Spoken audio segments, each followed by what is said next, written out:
பொதுவாக 3-4 நாட்களாக கொண்டாடப்படுகின்ற பொங்கல் பண்டிகை போகி என்றும் வீட்டுப் பொங்கல், மாட்டுப் பொங்கல் மற்றும் காணும் பொங்கல் என்று பல்வேறு வகையில் அனைத்து மதங்களை கடந்து, ஜாதிகளை கடந்து ஒட்டுமொத்த தமிழினமும் கொண்டாடுகின்ற விழாதான் இந்த பொங்கல் திருநாள்.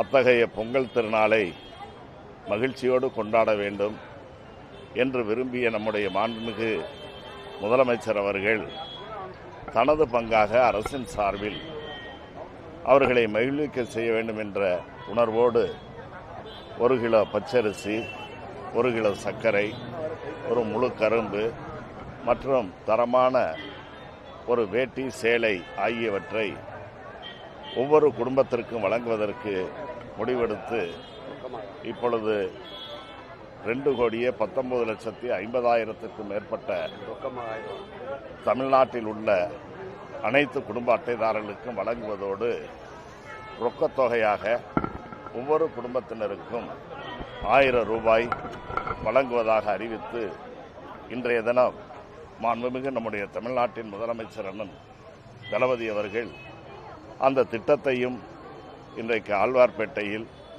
TUCS நியாய விலைக் கடையில் அதை தொடங்கி வைத்திருக்கிறார்கள்.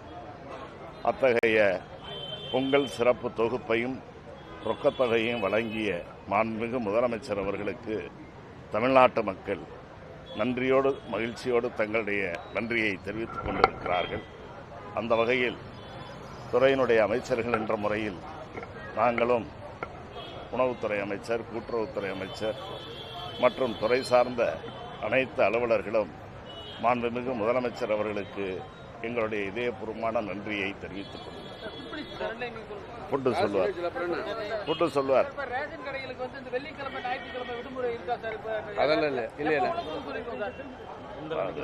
வேலை செய்யறவர்களுக்கு லீவும் வேணுன்றீங்க, அப்புறம் வேலை நாள் இருக்குமான்னு கேட்குறீங்க. அதெல்லாம் அப்புறம் பேசிக்கிறோம். அனைவருக்கும்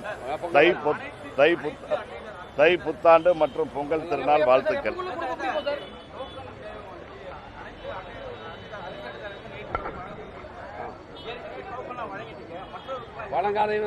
டோக்கனை பற்றி ஒன்றும் இல்லை.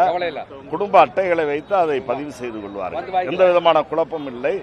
டோக்கன் பெறாதவர்கள் அவர்களுடைய குடும்ப அட்டைகளோடு கடைகளுக்கு வந்தால், அந்தந்த கடைகளுக்கு வந்தால் அவர்களுக்கு பொருள்கள் கிடைக்கும்.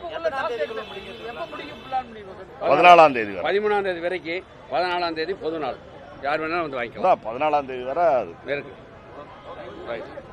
நன்றி. உங்களுக்கு எங்களுடைய பொங்கல் வாழ்த்துக்கள்.